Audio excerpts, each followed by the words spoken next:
Amanhã é o Dia Nacional de Prevenção à Obesidade. E o Ministério da Saúde revelou que pela primeira vez aqui no Brasil, mais da metade da população está acima do peso. Sobre esse assunto, a gente conversa agora com a médica Camila Pitanga Salim. Bom dia, doutora Camila. Bom dia, Mário. Obrigado pela presença aqui no Bom Dia. Curioso dessa pesquisa é que ela fez uma comparação com 7 anos atrás. 7 anos atrás, 43% da população com mais de 18 anos estava acima do peso. Agora, 51%. Por que o brasileiro continua engordando? Isso é importante porque mostra assim, o que a gente já sabia, que a obesidade vem aumentando. E o número é realmente bastante alarmante, né? Mais da metade. E tudo isso tem a ver com os nossos hábitos de vida, né? Hoje a gente é mais sedentário, a gente faz menos atividade física e o importante é que esse estudo, além de ter mostrado esse aumento, mostrou também o que está acontecendo. A alimentação. Então, a gente está comendo muito pouca fruta, hortaliças, verduras e comendo mais coisas calóricas, fast food, comida pronta, que é mais calórico e engorda mais. Doutora Camila, e a senhora percebe o resultado dessa pesquisa no seu consultório e no seu dia a dia também? Quando a senhora vai buscar os filhos na escola e faz uma comparação, como a senhora vê isso? Exatamente. A gente acaba até perdendo o parâmetro, né? A população vem engordando e a impressão que tem é que começa a ficar normal, e não é normal. Então, a gente nota uma procura maior dentro do consultório, dentro dos ambulatórios, hospitais que a gente trabalha, e no dia a dia, a gente que olha com outros olhos, a gente acaba observando que a população realmente está acima do peso. Tem muito e-mail chegando aqui com o mesmo pedido. João Paulo Barcelos escreveu com todas as letras aqui: quero emagrecer, me ajuda. Sérgio Oliveira diz que está 33 quilos acima do peso. Ele faz exercício, mas a dificuldade dele é controlar a comida. Por que é tão difícil emagrecer? Primeiro porque quando a gente fala mudar os hábitos de vida, a gente vai no dia a dia da pessoa. Então, às vezes a pessoa fala assim, eu não como muito. Eu realmente às vezes não como, mas come errado. Né? Então, pratica atividade física, mas que tipo de atividade física? Então, às vezes um acompanhamento médico, uma avaliação, pode ajudar a pessoa a esclarecer esses erros que às vezes a pessoa não consegue reconhecer ou não percebe. E a dificuldade de emagrecer é justamente por isso, né? As pessoas hoje têm dificuldade, a correria do dia a dia. E se você observar, a gente mudou os nossos hábitos. Então, a gente usa muito carro, anda menos a pé, usa elevador. As crianças, por exemplo, muita atividade no computador ou vendo televisão. Então, a gente tem muito pouca atividade, a gente é menos ativo, muito sedentário, além da questão da alimentação que eu já falei. Vamos ver uma tabela que a gente preparou até para a senhora. Não vou pedir uma dieta milagrosa aqui. Existe dieta milagrosa? Não, a gente nem recomenda essas dietas muito restritivas e dietas da moda, porque isso acaba sendo prejudicial. O ideal é a pessoa se reeducar, né, fazer uma reeducação alimentar junto com uma atividade física. Também não precisa a pessoa virar atleta de um dia para o outro. Então, são mudanças, igual a gente vem mudando os nossos hábitos ao longo dos anos e aos poucos ir mudando para conseguir o objetivo. Vamos ver a tabela que a gente preparou com algumas recomendações e a senhora pode ir comentando. Fazer algum tipo de atividade física.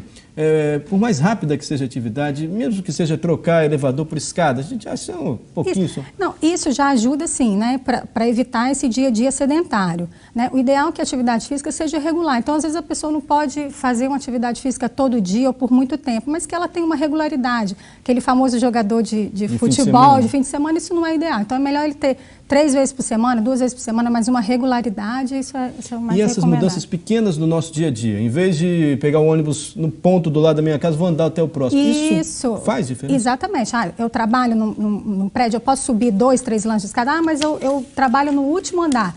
Suba 3, 4 lances de escada e pega o elevador até o último, salta 1 ponto, 2 pontos antes ou depois.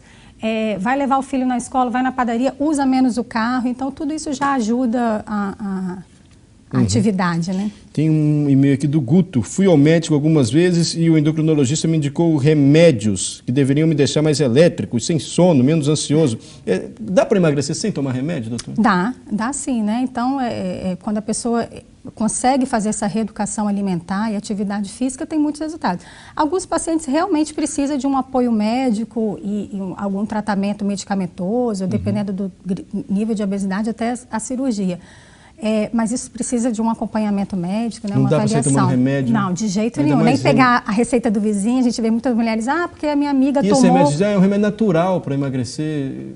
Existem remédios naturais, né, que pode até não fazer mal, mas o ideal é que Vamos ver outras recomendações que a gente colocou ali, porque a doutora Camila pode ir comentando.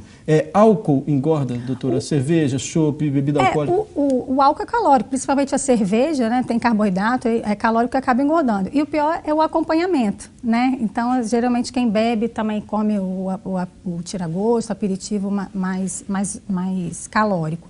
Né? E o álcool, junto com a obesidade, a pessoa que já está acima do peso, né, pode aumentar o risco de outras doenças, né? Tem mais algum item aí da tabela que a gente pode colocar? Fruta e verduras, isso a gente já sabe que tem que trocar alimentos gordurosos por frutas e verduras.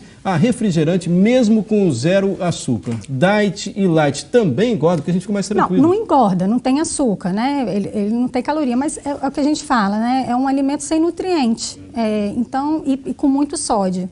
Então, a gente não recomenda até mesmo para a pessoa tirar o hábito do refrigerante, né? Então, mesmo quando ele está tomando refrigerante 0 ou diet, ele não desacostuma com o paladar doce também do refrigerante. Até que ponto eu sei que eu estou com aquela barriguinha que é normal ou que eu já estou com uma barriguinha que indica excesso de peso? Como é que a gente sabe que a gente está gordinho e tem que emagrecer? Então, às vezes, pelos olhos, a gente a pessoa não consegue. Lógico que tem pessoas que são mais atentas e começam a notar, por exemplo, roupa, né? Quando começa a perder roupa, até mesmo o sapato e o cinto está apertado. Então, isso é uma forma de alerta para as pessoas que às vezes não conseguem ter essa percepção. A gente tem também aquele índice de massa corporal. Queria que a senhora explicasse bem isso. Dá para a gente fazer essa conta em casa para saber, rapaz, o negócio está feio? Dá sim. Então, o índice de massa corporal é o que é usado para a gente dar o diagnóstico e também classificar. Vocês têm a tabela ali. Peso. Isso, a gente calcula como? É o peso da pessoa pela altura ao quadrado. Então, a altura 2 vezes, né? Você pega o peso da pessoa e divide por essa altura ao quadrado. E o por que esse MC é importante? Porque além de dizer para a gente o nível que a pessoa está, então ele está mostrando entre 18,5 e 24,4, 24,9 na verdade, é considerado normal. Tá. Então, a pessoa que está com IMC, com esse índice acima de 25, ele já é considerado acima do peso. Sim. Né? Então, até 29,9 é considerado sobrepeso. A senhora recomenda que a gente faça essa continha em casa, para saber como é que a gente legal, porque você tinha me perguntado como a pessoa faz para perceber, então, às vezes, visualmente, a pessoa não consegue notar. Entendeu? Que ele está. Então, o IMC é o que a gente usa, inclusive, no consultório para dar o diagnóstico. E acho que, na verdade, a gente sabe o que deve fazer para emagrecer e para se controlar mais. A gente sabe que deve evitar comida gordurosa. Só aquela recomendação que a gente ouve sempre. Olha, tem que comer de 3 em 3 horas. Comer o quê e por quê, doutor? Na verdade, isso é uma recomendação, porque quando a pessoa fica muito tempo sem comer, normalmente ela chega na próxima refeição com muita fome, então a probabilidade de ela comer mais é maior e acabar, a gente fala, atacando, né? Já chega morrendo de fome e come demais, às vezes sem pensar. E outra coisa, quando a gente come de 3 em 3 horas, a gente está sempre ativando o nosso metabolismo, fazendo o nosso organismo estar trabalhando para queimar aquela comida. Então, e é mais saudável, você ficar períodos longos em jejum não é saudável. E tem jeito, né?